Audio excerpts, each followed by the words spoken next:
Sa panahon ng paglalakbay ni Magellan, nagmuli ng hari ng Espanya noon na makahanap ng mga bagong lupain at daanan patungo sa silangang bahagi ng mundo.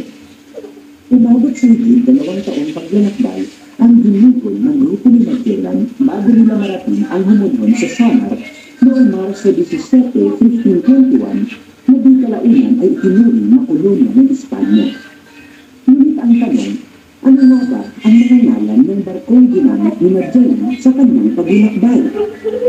Ayon sa kalamang kasaysayan, mayroong 5 barko ang naglayag at ginamit ng grupo ni Magellan. Ang bantog na barkong Victoria ang unang sasakyang pandagat na nakalibot sa mundo.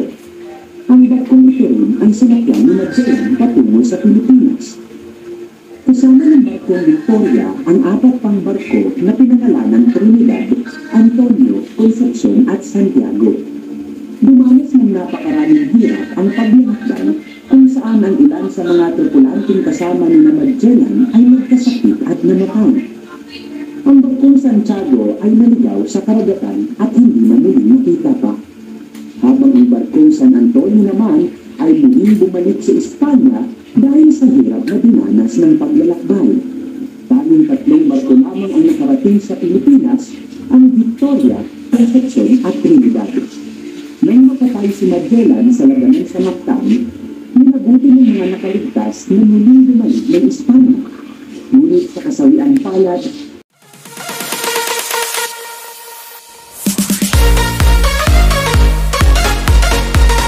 pong mapagpalang araw sa atin lahat. Ngayon po ay gagawa po tayong makasaysayang barko ni Magellan. Siguro po limot na po ito ng mga kabataan. Kung paano po naglayag si Magellan, ang Victorian barko, na kauna-unahang barko na naglayag sa buong mundo, ang Victoria, na sinakyan ni Magellan papuntang Samar Island. Ito na po. Sana magustuhan po ninyo ang aking bablog ng makasaysayang barko ni Magellan. Panoorin po ninyo kung paano po ginawa ang barko ni Magellan. Sige po, panoorin po ninyo kung paano po ginawa.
nabarnisan na po natin.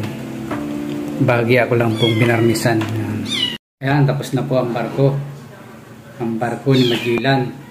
Ang Victoria, ang kauna-unahang barko na ginawang pangdigma na nakapag-ikot sa buong mundo. Ito na rin po ang sinakyan ni Magellan papuntang Samar Island. Ayan po, ang San Antonio.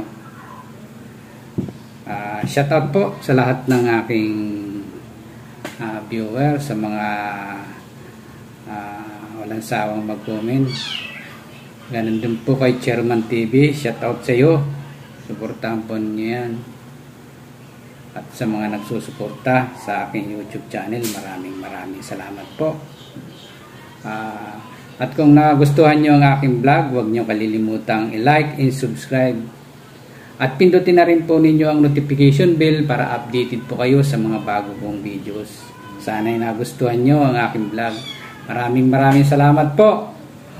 At hanggang sa muli, thank you. Mabuhay kayong lahat.